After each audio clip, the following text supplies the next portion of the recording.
মাননীয় স্পিকার, আপনাকে অসংখ্য ধন্যবাদ। আমি বক্তব্য দিতে ওঠার আগেই আপনি বিশেষ কারণে আমাকে বসিয়ে দিলেন, যৌক্তিক কারণে। কিন্তু এরপরেই হাউস যা হলো, এখন আমার বক্তব্য কি হবে আমি বুঝতে পারছি না, কারণ আমার মনটা খুব ভালো নেই মাননীয় স্পিকার। আমার গলাটাও ভালো না, কারণ গতকাল সারা রাত আমি ঘুমাতে পারিনি। হাওর অঞ্চলে যে বৃষ্টি হচ্ছে, যে শিলাবৃষ্টি হচ্ছে, হাওর অঞ্চলের সমস্ত ফসল তলিয়ে যাচ্ছে। একটা মাত্র ফসল 12 মাস মানুষকে অন্যের উপরে, অন্য এলাকার উপরে নির্ভর করে থাকতে হবে তাদের পেটের ভাত পরনের কাপড়ের জন্য। আমি এই ব্যাপারে আমাদের নেতা, সংসদ নেতা এবং মাননীয় প্রধানমন্ত্রী সহ সংশ্লিষ্ট সমস্ত মন্ত্রীদের কাছে অনুরোধ করছি, হাওর অঞ্চলকে দয়া করে এবার বাঁচান। এবং প্রথমেই আমি প্রস্তাব করে নিলাম, হাওর অঞ্চলকে সঠিকভাবে বাঁচাতে হলে 35টি জেলা নিয়ে একটি হাওর মন্ত্রণালয় করতে হবে। এবং এই দাবি করে আমি আমার মহামান্য রাষ্ট্রপতির ভাষণের উপরে বক্তব্য শুরু করছি। আমি প্রথমেই শ্রদ্ধা জানাই মহান নেতা, মুক্তিযুদ্ধের ঘোষণাদানকারী, তৎকালীন মেজর, পরবর্তী সময়ের রাষ্ট্রপতি শহীদ প্রেসিডেন্ট জিয়াউর রহমানের প্রতি,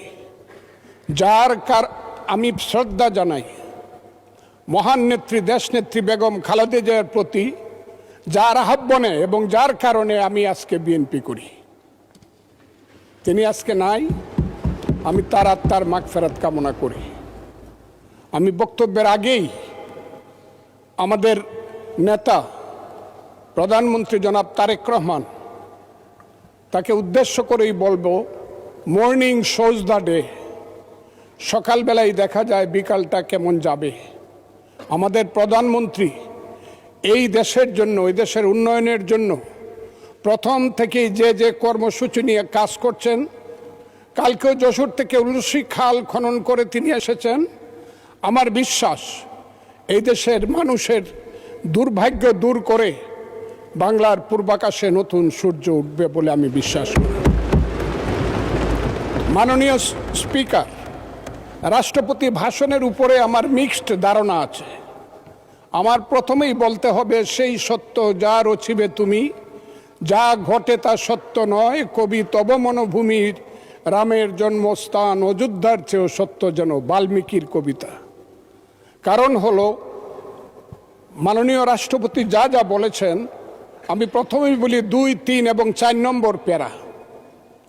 2 নম্বর প্যারায় মুক্তিযুদ্ধকে উনি যেভাবে বলেছেন সঠিক বলেছেন, কিন্তু আরও বিস্তারিত হলে আমাদের প্রধানমন্ত্রী যেমন বলেন যে মুক্তিযুদ্ধকে মহিয়ান করতে হবে, মুক্তিযুদ্ধ আরও মহিমান্বিত হতো আরেকটু ইলাবোরেট করে লেখলে। কারণ মুক্তিযুদ্ধের ইতিহাস মহাসমুদ্রের চেয়েও গভীর ইতিহাস।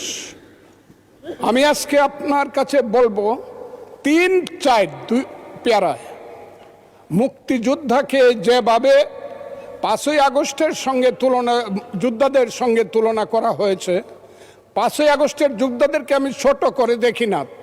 তাদের যারা শহীদ হয়েছে আমি তাদের প্রতি শ্রদ্ধা নিবেদন করি এবং তাদের আত্মার মাগফিরাত কামনা করি। শহীদ আমি ছিলাম 5ই আগস্টে, তার আগে 10 বছর যাবত, যেদিন থেকে আমি বলা শুরু করেছিলাম আওয়ামী লীগ একটি অভিশপ্ত রাজনৈতিক দল, সেই দিন থেকে 10টি বছর নিরন্তর আমি যুদ্ধ করেছি। আমি আমার যেদিন সর্বশেষ 28শে অক্টোবর নয়াপল্টনের মাঠ থেকে 10 লক্ষ লোকের মিছিলটাকে ফ্যাসিস্টরা ভেঙে দিল, অনেকেই জেলে চলে গেলেন, অনেকেই পলাতক ছিলেন, হাজার হাজার নেতাকর্মীর নামে যেদিন যুদ্ধ হলো, সেদিন আমি বললাম যে আমি সংসপ্তকের ভূমিকা পালন করব, জয় অথবা মৃত্যু। আমি হাসিনা সরকারের বিরুদ্ধে সব কিছু করব। স্ত্রীকে বললাম তুমি বিধবা হতে পারো, সন্তানদেরকে বললাম তোমরা এতিম হতে পারো, কিন্তু শেখ হাসিনা সরকারের পতন না হওয়া পর্যন্ত আমার যুদ্ধ চলবে। এবং আমি বোধহয় একমাত্র ব্যক্তি যে 4 আগস্ট দুপুর 1টার সময় বলেছিলাম যে আগামী 24 ঘন্টার মধ্যে শেখ হাসিনা চলে যাবে, কারণ তার সরকার উত্তর সিরানা হয়ে গেছে, এবং 23 ঘন্টার মধ্যে শেখ হাসিনার সরকার চলে গিয়েছিল। আমি সেই আন্দোলনে ছিলাম। বলতে পারেন মিছিলে ছিলেন না, আমি মিছিলে ছিলাম না আপনাদের মতো, কারণ আমার বয়স 23 বছর ছিল, তখন আমি এরশাদ বিরোধী মিছিলের প্রধান নেতা ছিলাম আমি। কিন্তু এখন আমার বয়স 78 বছর। আমার ছেলে ব্যারিস্টার 5 বছর আগে, আমার ছেলে ইঞ্জিনিয়ার 10 বছর আগে। তারা 5 দিন পর্যন্ত বাসায় আসেনি, তারা মিছিলে গিয়েছিল, তারা কেউ বাসায় আসেনি। কাছে আগস্ট মাসকে আমিও খুব ছোট করে দেখি না, তবে কোনো কারণে আগস্ট কোনো বিপ্লব নয়, আগস্ট হলো গণ অভ্যুত্থান। সেই গণ অভ্যুত্থানকে যারা মুক্তিযুদ্ধ এবং মুক্তিযোদ্ধার সঙ্গে তুলনা করতে চায়, জুলাই যুদ্ধ এবং মুক্তিযুদ্ধ, তাদেরকে আমি বলবো, সবাইকে আমি বলবো, এই কথাটা বলাই অন্যায়। কারণ মুক্তিযুদ্ধ প্রশান্ত মহাসাগরের সঙ্গে ডুবার তুলনা করা যেমন, হিমালয় পর্বতের সঙ্গে টিলার তুলনা করা যেমন, মুক্তিযুদ্ধের সঙ্গে 5ই আগস্টের তুলনা করা ঠিক তেমনি। আমি আজকে খুব পরিষ্কারভাবে বলতে চাই, মুক্তিযুদ্ধ এবং স্বাধীনতা সংগ্রাম একদিনে বাঙালি জাতির হয় নাই। ওই কালকে আমাদের ভাই, আমার এক ভাই ব্যারিস্টার নৌসাদ জমির পাল বংশের কথা বলেছিল, যে পাল বংশ আজ থেকে প্রায় 1000 বছর আগে, 2000 বছর, 1000 বছর আগে বগুড়ার মহাস্থানগড় পুণ্ড্রবর্ধনের রাজধানী স্থাপন করে বাঙালির যে শাসন শুরু করেছিল, তারপরে সেন শাসন থেকে ধরে সর্বশেষ মুঘল শাসনের পরে যখন 1757 সনে মির্জাফরের বিশ্বাসঘাতকতায় সিরাজউদ্দৌলার পতন হয়েছিল, নীল সাহেবদের অত্যাচারে যখন মানুষ জর্জরিত হয়েছিল, 1770 সন যাকে বলা হয় 74-এর মন্বন্তর, সেই সময়ে যখন বাংলার 1/3 লোক না খেয়ে মরেছিল, নীল সাহেবদের অত্যাচারে যখন বাংলার মায়েরা কেঁদে কেঁদে ছড়া বলতো, ছেলে ঘুমালো, পাড়া জুড়ালো, বর্গি এলো দেশে, বুলবুলিতে ধান খেয়েছে, খাজনা দিব কিসে, ধান ফুরালো, পান ফুরালো, খাজনার উপায় কি, আর কটা দিন সবুর করো রসুন বুনেছি। সেই যে ব্রিটিশের বিরুদ্ধে যুদ্ধে বাংলার মানুষ প্রথম নেতৃত্ব দিয়েছিল, সেই নেতৃত্বের মাধ্যমেই আমরা দেশ স্বাধীন করেছিলাম। আমি আজকে আপনাদেরকে বলি, 2005 সন থেকে ধরে 8 সনে ক্ষুদিরাম মের ফাঁসি, যে ফাঁসিতে গান হয় বাংলায় আজও একবার বিদায় দেমা ঘুরে আসি, সেই প্রফুল্ল চাকির ফাঁসি, এই যে যুদ্ধ, তারপরে চিত্তরঞ্জন দাস, এরপরে 190 বছর পরে একজন বাঙালি মুসলমানের সন্তান, বাড়ি তার বরিশাল, সিরাজউদ্দৌলার পরে প্রথম বাংলার সিংহাসনে বসলো। ওই দিন দেখলাম 2 জন মন্ত্রী সাহেব বললেন উনি মুখ্যমন্ত্রী। 1937 সনে যখন শেরে বাংলার সিংহাসনে বসেছিলেন, তখন উনি প্রধানমন্ত্রী ছিলেন। সেই শেরে বাংলা ফজলুল হক, হুসেন শহীদ সোহরাওয়ার্দী, দেশ থেকে দেশান্তরে গিয়ে সুভাষ বোস, মৌলানা আব্দুল হামিদ খান ভাসানী, বঙ্গবন্ধু শেখ মুজিবুরেরা বাংলাদেশের স্বাধীনতা সংগ্রামের ভিত্তি স্থাপন করেছিল।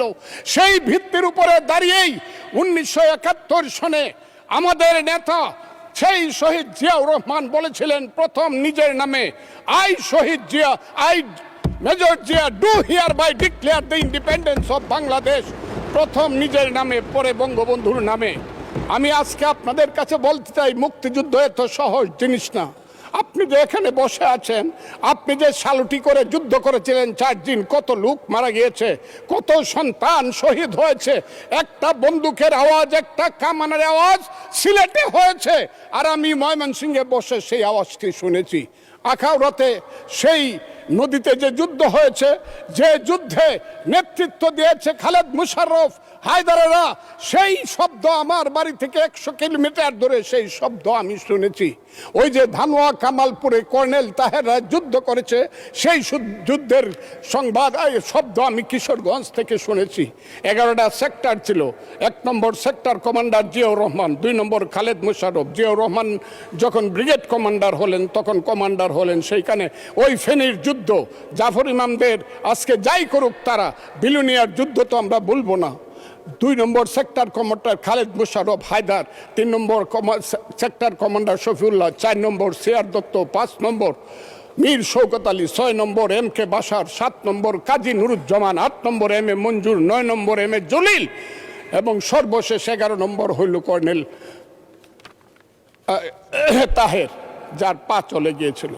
সেই যুদ্ধ, যে যুদ্ধে সারা পৃথিবী জড়িত ছিল, যে যুদ্ধে ইন্ডিয়া 3রা ডিসেম্বর 1971 সনে আমাদেরকে সহযোগী করার জন্য অংশগ্রহণ করেছিল এবং তার হাজার হাজার সৈন্য এই মাটিতে রক্ত দিয়ে গেছে, এবং যে ইন্ডিয়া আমাদের দেশের স্বাধীনতার জন্য বঙ্গোপসাগরে যে 7ম নৌবহর এসেছিল, আমেরিকার বিশ্বযুদ্ধের রিস্ক নিয়েছিল, আমাদের জন্য সোভিয়েত ইউনিয়নের মতো তিনটা ভেটো দিয়েছিল, তা না হলে আমাদের দেশ স্বাধীন হতো কিনা সন্দেহ ছিল।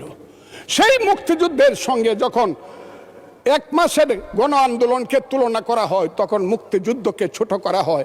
আমি মনে মনে ভাবি হয়তোবা আমি মরে গেলেই ভালো হতো। আমি আজকে আপনাদের কাছে প্রশ্ন রাখতে চাই, 5ই আগস্টের পরে কি হলো? আমাকে একটু 5ই আগস্টের পরে কি হলো আপনারা জানেন। এইখানে ইউনূস সরকার ছিল, আমি শিল্পকলার সামনে থাকি, একটা গান হইতে পারে নাই, একটা নাটক হইতে পারে নাই, একটা লালনের গীতি হইতে পারে নাই, একটা বাউল গান হইতে পারে নাই। সব কিছু কালো শক্তি ধ্বংস করে দিয়েছিল। তারা বলেছিল কোন মুক্তিযুদ্ধ হয় নাই, 47-এর যুদ্ধ হয়েছে, আর 24-এর যুদ্ধ হয়েছে, আর 71-এ গন্ডগোল হয়েছে। সেই দিন মুক্তিযোদ্ধা হিসাবে আমি বলেছিলাম, আমি বলতে পারবো কিনা কথাটা আপনি, এই আলবদর রাজাকারের বাচ্চারা, এখনো কিন্তু ফজলুর রহমানদের মতো মুক্তিযোদ্ধারা জীবিত আছে। এই দেশে মুক্তিযুদ্ধ হয়েছে, মুক্তিযুদ্ধ সত্য, 30 লক্ষ লোক জীবন দিয়েছে, এটাও সত্য। এই যুদ্ধের মধ্য দিয়েই আমরা সেদিন তাদের সঙ্গে যুদ্ধ করেছি। আমার বাড়ির সামনে মব হয়েছে আমাকে হত্যা করার জন্য। সেদিন আমি আজকের পুলিশকে ধন্যবাদ দিব, আজকের মিলিটারিকে ধন্যবাদ দিব। 10 মিনিটের মধ্যে আমার বাড়ির সামনে তারা গিয়ে উপস্থিত হয়েছে আমাকে বাঁচানোর জন্য। অনেক চক্রান্তের মধ্য দিয়ে ইলেকশন হয়েছে। সেই ইলেকশনে তারা কি করেছে, আজকে যারা আমার ডান দিকে বসে আছে তারা কি করেছে? একদিন তো আমরা ভাই ছিলাম নাকি? তারা যা করেছে সেটা কল্পনা করার মতো না। যত চক্রান্ত করেছে, সেই চক্রান্তের ভিতর দিয়ে যখন তারা প্রচার করতে শুরু করলো তারা বাংলায় 2/3 মেজরিটি পেয়ে তারা পাস করবে, আমি হতভাগা ফজলুর রহমান বলেছিলাম জামাত জোট যদি মেজরিটি পায় তাহলে আমি বিষ খাবো। এই কথাটা আমি বলেছিলাম, আমি বিষ খাবো। হ্যাঁ, কথাটা সত্য, আমি বলে যাচ্ছি। এবং তারা কোনোদিন যুদ্ধে জয়লাভ করতে পারে না, রাজনৈতিক যুদ্ধে, কারণ তাদের পূর্বপুরুষ বাংলাদেশ চায় নাই। বাংলাদেশ যদি থাকে, এই বাংলায় শুধু বেলিচা মিলিয়ার জুই ফুল ফুটে না, এদেশে রক্তগোলাপ রক্ত জবাও ফুটে। এদেশের জঙ্গলে শুধু কোকিল ডাকে না, এদেশের জঙ্গলে রয়্যাল বেঙ্গল টাইগারও থাকে। যতদিন রয়্যাল বেঙ্গল টাইগার থাকবে, মুক্তিযোদ্ধা জিতবে, রাজাকার কোনোদিন এদেশে জয় লাভ করতে পারবে না। আমি চ্যালেঞ্জ করে বলে গেলাম। আমি আজকে আপনাদের সামনে আরো কিছু বলতাম, কিন্তু আমি টাইমটা দেখতেছি, আরেকটা কথা বলতে চাই।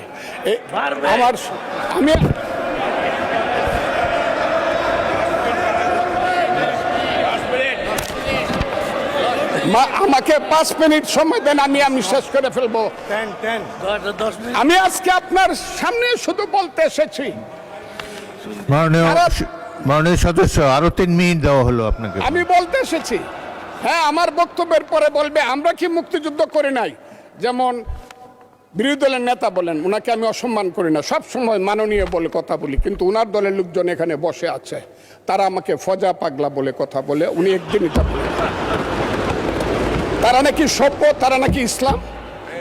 এবং উনি যে বলতেছে, ওদিন বললো যে আমার দাড়ি পাকা, আমার চোখের সমস্ত পাকা, উনি আমার চেয়ে 10 বছরের ছোট। আমার বয়স 78 বছর, আমি 48 সনে জন্মগ্রহণ করেছি, উনি 58 সনে জন্মগ্রহণ করেছে। কথাটা সদস্য, আমি ওনাকে, আপনাকে কেউ এই ধরনের উক্তি করেছে আপনার সম্বন্ধে? এরকম তো সংসদে কেউ বলে নাই তো। এরকম না, বলছি করেছে। আপনি কেন নিজের টেনে করেছে আছে এখানে উপস্থিত। আমি আজকে আপনাকে বলতে চাই, বলতে থাকেন, আপনি বলতে থাকেন। আচ্ছা, আমি যে কথাটা বলতে চেয়েছিলাম, বিরোধী দলের নেতা বলেছেন উনি মুক্তিযোদ্ধা পরিবারের লোক এবং উনি শহীদ পরিবারের লোক এবং উনি জামাত ইসলাম করেন। এটা ডাবল অপরাধ। মুক্তিযোদ্ধা পরিবারের লোক কেউ জামাত করতে পারে না। আর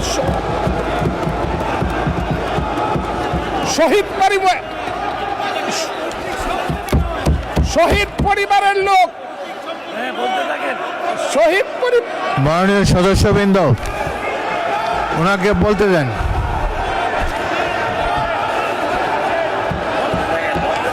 শহীদ মাননীয় পরিবারের লোক, সদস্যবৃন্দ অর্ডার অর্ডার, শহীদ আপনারা পরিবারের শৃঙ্খলা লোক রক্ষা করুন। কেউ জামাত মাননীয় করতে- সদস্যবৃন্দ সংসদে শৃঙ্খলা রক্ষা করুন। মাননীয় শহীদ সদস্য পরিবারের ফজলুর লোক। রহমান আমি ঠিক আপনি আছে, শেষ করুন, ওনারা কষ্ট পাইতেছেন তো। বক্তব্য শেষ করুন। আমি আবারও বলে রাখলাম শহীদ পরিবারের লোক তো জামাত করতেই পারে না, আর জামাত করলে ডাবল অপরাধ করতেছে। দুই, তাহলে স্বীকার তাহলে বলেন তাহলে আমি আপনাদেরকে বলি, চালা যান। মাননীয় সদস্যবৃন্দ আমি আমি আমি এক সেকেন্ড, আমাদের- এক সেকেন্ড। মাননীয় সদস্য ফজলুর রহমান চালা যান। বসেন বসেন বসেন। আপনি বলতে থাকেন, বলতে থাকেন। আমি আপনাদেরকে মাননীয় সদস্যবৃন্দ। প্রোডাকশন আশা করতেছি। মাননীয় সদস্যবৃন্দ ওনাদের গলা বসুন। হচ্ছে, কিন্তু আমার গলা অনেক সংসদে উঁচু গলা। শৃঙ্খলা রক্ষা করুন। আর ওনার গলা, আমি কিন্তু ওনাদেরকে খারাপ কিছু বলি নাই। বসেন। দেখতেছি আব্বা। মাননীয় সদস্য ফজলুর রহমান মাননীয় সদস্য ফজলুর রহমান আপনি একটু অপেক্ষা করুন। আপনি বলতে থাকেন না। মাননীয় সদস্যবৃন্দ আমি কাজী আজকে নজরুল ইসলাম আপনাদেরকে প্লিজ সিট জিজ্ঞাসা ডাউন, করি, প্লিজ সিট ডাউন, আমি বলছি my please sit lord, down. এই যে দেখেন তারা বসুন, কি বসুন। ধরনের-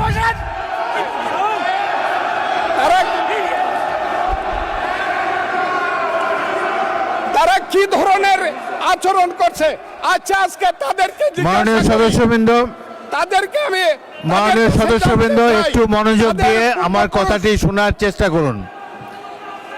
বসেন, ভাইয়া।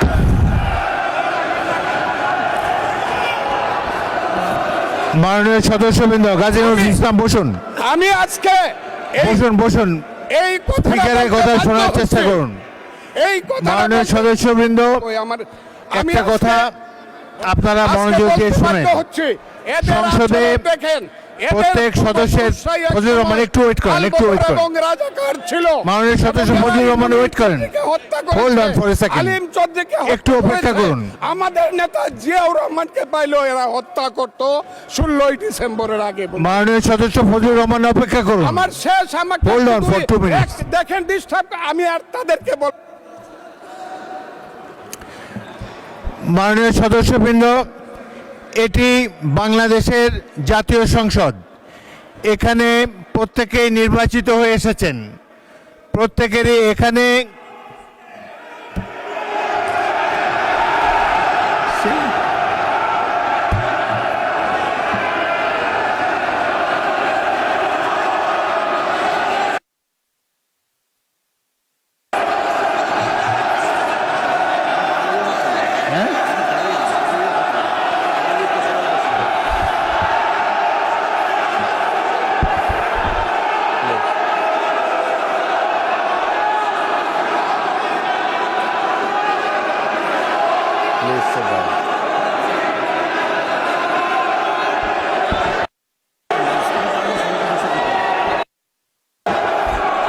মাননীয় সদস্যবৃন্দ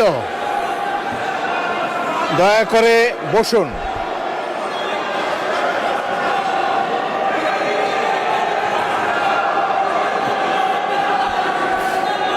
মাননীয় সদস্যবৃন্দ বসুন, বসুন বসুন প্লিজ।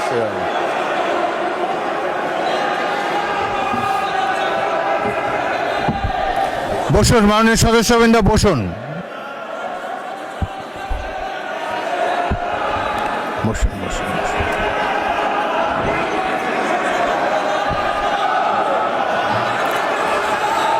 মাননীয় সদস্যবৃন্দ, মাননীয় বিরোধী দলের নেতা, আমি বলি তারপরে আপনি বলেন।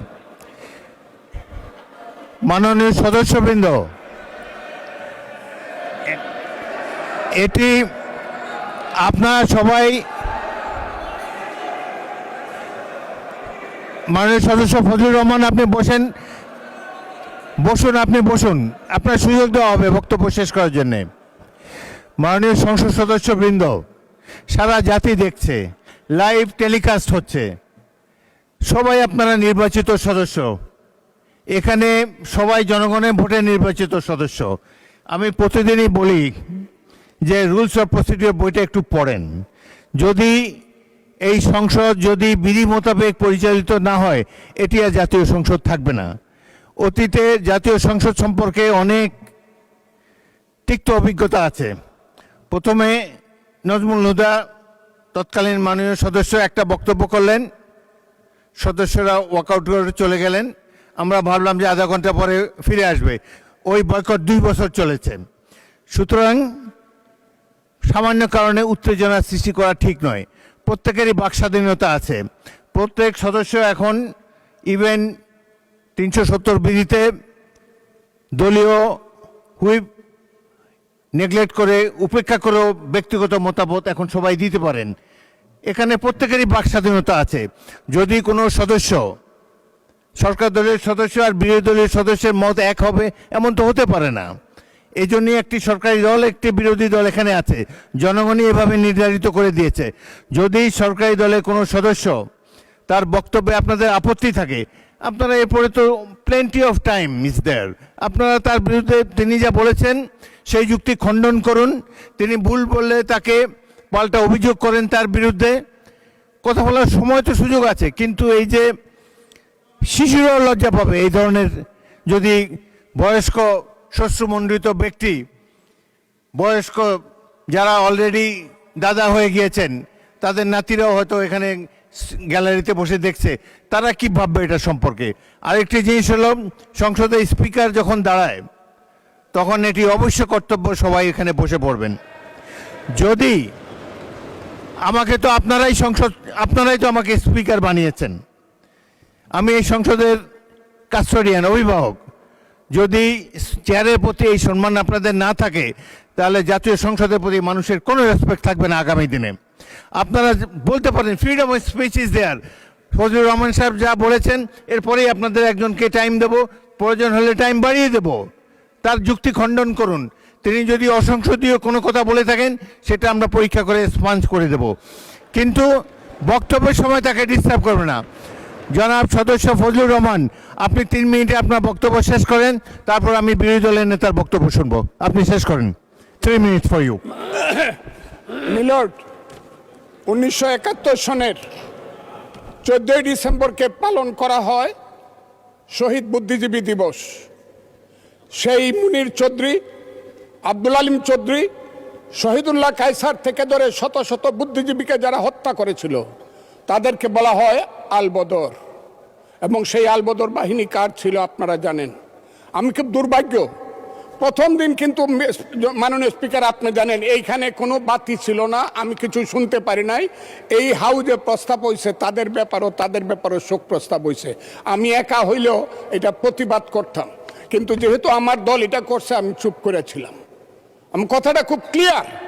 কিন্তু এই সংসদ সম্পর্কে আজকে না হলো কালকে না হলো পরশু, না হলে ইতিহাসে ভুল বার্তা যাবে যদি আমরা যুদ্ধ অপরাধের ব্যাপারে আমরা সুপ্রস্তাব নেই।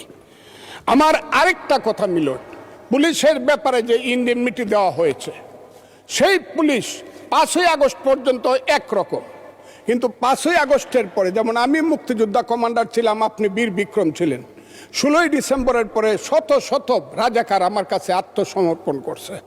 আমি কাউকে হত্যা করি নাই, সবাইকে জেলে পাঠিয়ে দিয়েছি, তার বিচার হোক। আমার কথা হলো 5ই আগস্ট 2024 সনের পরে এই যে এত থানা লুট হয়েছে, এত পুলিশকে হত্যা করা হয়েছে, তারা তো তখন যুদ্ধ করে নাই, তারা তো নিরপরাধ।